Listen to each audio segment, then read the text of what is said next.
কি ভাবছেন এটা কি কোনো হরর মুভির দৃশ্য? এটা নিয়ে আসলে অনেকেই ধাঁধায় আছে, এটা কি বাস্তব ভিডিও নাকি কোনো এডিটেড ভিডিও। এই ভিডিও সম্পর্কে যা জানা যায় তা আচমকা অস্বাভাবিক একটি প্রাণীর সম্পর্কে, যা হঠাৎ করেই সমুদ্রের মাঝে ভেসে ওঠে। কিন্তু এটা তিমি না, এটা অন্য কিছু। এর কাছে সাধারণ মানুষের যাওয়া সম্ভব, তাই মিলিটারির দিকেই যেতে হয়েছিল। পদার্থ বিজ্ঞানের সবকিছু ভুল প্রমাণ করেছে এই পাখিটা। শূন্যে পাখিটা এমন নির্বিঘ্নে হাঁটছে যাতে করে দেখা যাচ্ছে যে পাখিটি কোনো এক অদৃশ্য বস্তুর উপর দিয়ে হেঁটে যাচ্ছে।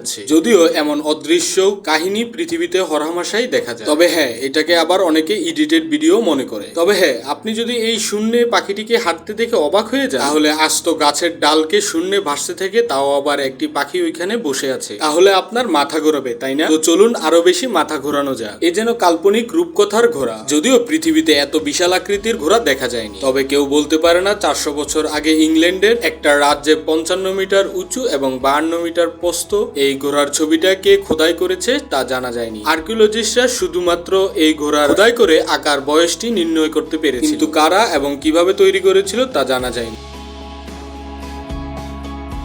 শুধু আফ্রিকার দেশটিতেই নয়, কালো জাদুর ধারা এই মানুষটিকে শূন্যে ভাসিয়েছে, তাও আবার ইউরোপের মতো দেশটি। এমন কিছু ব্ল্যাক ম্যাজিক যা নিজের চোখে না দেখলে বিশ্বাসই হয় না। শুধু পাখি নয়, পাম গাছের একটি শুকনো ডালও পদার্থবিজ্ঞানকে ভুল প্রমাণ করতে পারে।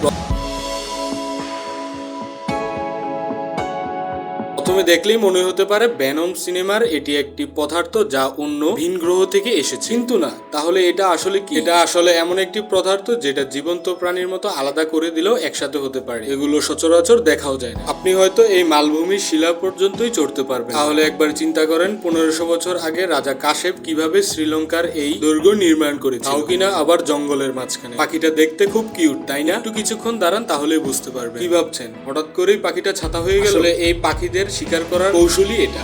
মাঠে না, চীন যেন আকাশের মধ্যেই ফুটবল খেলার প্রস্তুতি নিচ্ছে। এটা দেখেই আপনার গা শিউরি হচ্ছে, তাই না? এই ছিল আজকের ভিডিওতে। আশা করবো ভিডিওটি ভালো লেগেছে। ভিডিওটি ভালো লেগে থাকলে ভিডিওটিতে একটি লাইক করবেন, চ্যানেলটিকে সাবস্ক্রাইব করবেন এবং আমাদের পাশে থাকবেন। Thank you for watching the video. I will catch you in next video.